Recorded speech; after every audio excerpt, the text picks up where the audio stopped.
China के दक्षिणी हिस्से में एक जगह है, द ग्रेटर बे एरिया। अगर आप दुनिया में आज कभी भी फ्लाइंग कार्स या ईवी टोल शब्द सुनते हैं, 90% चांस है कि उसकी शुरुआत इसी जगह से हुई होगी। ये जगह अब सिर्फ एक इंडस्ट्रियल हब नहीं है, ये दुनिया का सबसे बड़ा बैटल ग्राउंड बन चुका है।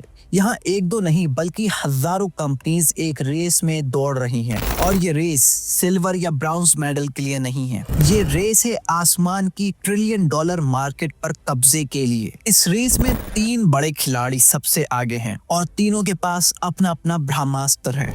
ईहैंग कंपनी जो सबसे फुर्तीली है, इन्होंने दुनिया का पहला सर्टिफाइड पैसेंजर ड्रोन बनाकर सबको चौंका दिया है। इनका फोकस है सिटी टैक्सी के ऊपर, जहां पर छोटी उड़ानें होंगी और जल्दी से जगहों पर पहुंचना होगा। एक्सपैंग एरो एचटी ये वो कंपनी है जिसके पास पैसे और पावर की कमी नहीं है। ये चाइना की टेस्ला माने जाने वाली कंपनी एक्सपैंग का हिस्सा है। ये सिर्फ उड़ने वाली मशीन नहीं बना रहे हैं, ये ऐसी कार बना रहे हैं जो सड़क पर चल भी सके और जरूरत पड़ने पर उड़ भी सके। ऑटो फ्लाइट जो लंबी रेस का घोड़ा है। इनका टारगेट शहर के अंदर नहीं बल्कि एक शहर से दूसरे शहर तक उड़ना है।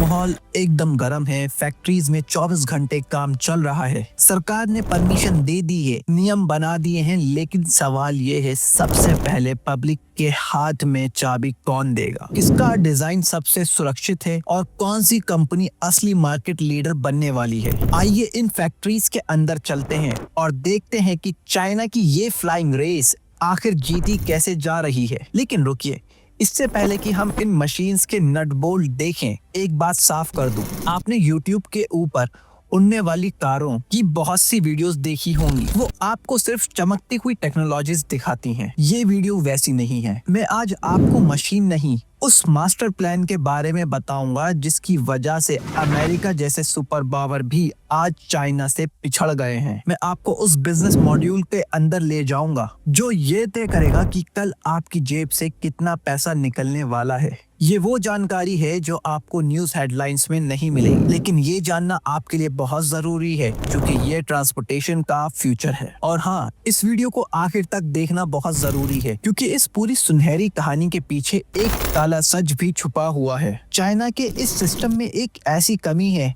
एक ऐसा खतरा है जिसके बारे में कोई बात नहीं कर रहा है। वो खतरा बैटरी फटने का नहीं है, वो खतरा कुछ और है जो सीधा आपकी और हमारी सोसाइटी पर असर डालेगा। वो खतरा क्या है ये मैं आपको वीडियो के आगे बताऊंगा, तो मेरे साथ बने रहिए। तो चलिए सबसे पहले समझते हैं कि ये 3 खिलाड़ी आखिर बना क्या रहे हैं और ये एक दूसरे से अलग क्यों हैं। सबसे पहले बात करते हैं ईहैंग की। ये कंपनी साहस का दूसरा नाम है। क्यों?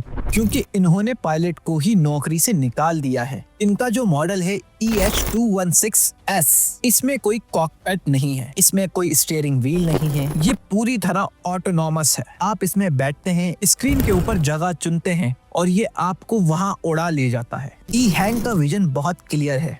वो आपको कार नहीं बेचना चाहता, वो उबर और ओला की तरह सर्विस बनाना चाहता है। एयर टैक्सी सर्विस, यानी आपको मशीन खरीदने की जरूरत नहीं, बस किराया दीजिए और उड़ जाइए। और दूसरी तरफ एक्सपैंग एरो एचटी, ये थोड़ा अलग सोच रहे हैं। ये जानते हैं कि लोगों को अपनी गाड़ी से प्यार होता है, इसलिए इन्होंने बनाया है द लैंड एयरक्राफ्ट कैरियर। कल्पना कीजिए एक बड़ी सी वैन की। आप इसे सड़क पर चलाकर पहाड़ों में ले जाते हैं और वहां पहुंचकर इस वैन का पिछला हिस्सा खोलते हैं। उसमें से एक हेलीकॉप्टर जैसा मॉड्यूल बाहर निकलता है। ये उन लोगों के लिए जो एडवेंचर चाहते हैं। ये पब्लिक ट्रांसपोर्ट नहीं, ये पर्सनल लग्जरी है।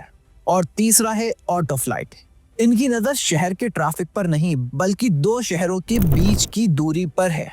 इनका विमान प्रॉस्पेरिटी आई एक बहुत ही अनोखे तरीके से उड़ता है।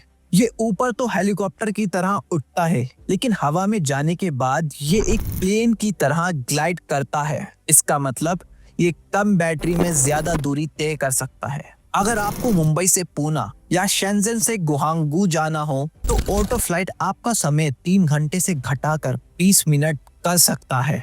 अब यहाँ बहुत बड़ा सवाल आता है, ये कंपनीज तो मशीन्स बना रही हैं, लेकिन मशीन्स तो अमेरिका में भी बन रही हैं। जॉबी और आर्चर जैसी अमेरिकन कंपनीज भी दिन रात एक कर रही हैं। तो फिर चाइना इनसे आगे कैसे निकल गया? ये वो वैल्यू पॉइंट है जो आपको समझना चाहिए।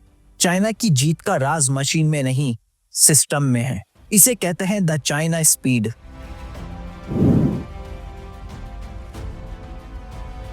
अमेरिका में FAA, वहां की एविएशन अथॉरिटी का नियम ये है कि पहले साबित करो कि ये 100% सुरक्षित है, तब हम इस पर नियम बनाएंगे, और इस काम में सालों लग जाते हैं।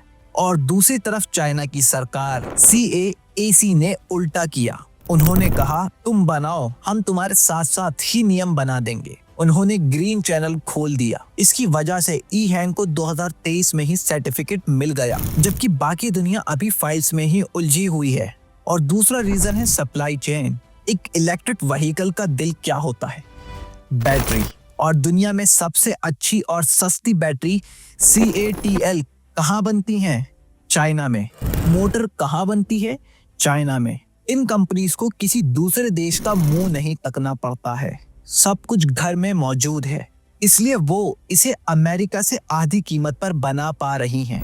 तो क्या इसका मतलब ये है कि आज शेंज़ेन में आसमान भर चुका है?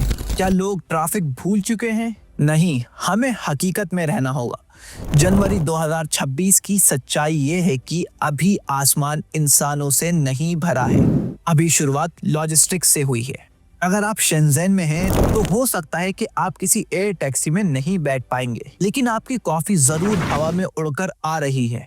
मीतुआन जैसी कंपनीज हजारों डिलीवरीज ड्रोन से कर रही हैं। चाइना बहुत चालाकी से एक काम कर रहा है। वो पहले ड्रोन से सामान भेजकर आसमान का पूरा डाटा इकट्ठा कर रहा है। वो देख रहा है कि हवा का रुख क्या है, सिग्नल कहाँ टूट रहे हैं और कहाँ प्रॉब्लम आ रही है। और जब ये डाटा पक्का हो जाएगा तब इंसानों की बारी आएगी। मंच तैयार है, इंफ्रास्ट्रक्चर बन चुका है, बस गो बटन दबाने की देर है। अब आते हैं वीडियो के उस सवाल पर जो मैंने शुरुआत में पूछा था। वो काला सच क्या है? वो खतरा क्या है? वो खतरा मशीन का गिरना नहीं, वो खतरा है आसमान का बंटवारा। चाइना जो मॉडल बना रहा है उसमें सबसे बड़ा डर ये है कि ये टेक्नोलॉजी सिर्फ अमीरों की जागीर बनकर ना रह जाए। जरा सोचिए, जमीन पर ट्रैफिक में कौन फंसा है? आम आदमी, एम्बुलेंस, बस। और उसके ठीक ऊपर से साफ आसमान में कौन उड़कर जा रहा है? वो जो 500 युआन का टिकट खरीद सकता है। ये टेक्नोलॉजी दूरी को तो खत्म कर देगी, लेकिन ये समाज में अमीरी और गरीबी की दूरी को इतना बढ़ा देगी जो हमें रोज अपनी आंखों से आसमान में दिखाई देगी। ये एक नई स्काई क्लास पैदा करेगी। अब सवाल ये है, क्या ये ऊपर वाला रास्ता सबके लिए खुलेगा या फिर हम जमीन पर ही रह जाएंगे? ये वो सवाल है जो आने वाले वक्त में तय करेगा कि ये क्रांति हमारे लिए वरदान है या श्राप। अगर आपको ये एनालिसिस पसंद आया और आप टेक्नोलॉजी के पीछे का असली बिजनेस समझना चाहते हैं तो चैनल को सब्सक्राइब जरूर करें, क्योंकि अगली वीडियो में हम बात करेंगे उस देश की जो चाइना को टक्कर देने की तैयारी कर रहा है। तब तक के लिए जमीन पर रहें, लेकिन नजरें आसमान पर रखें।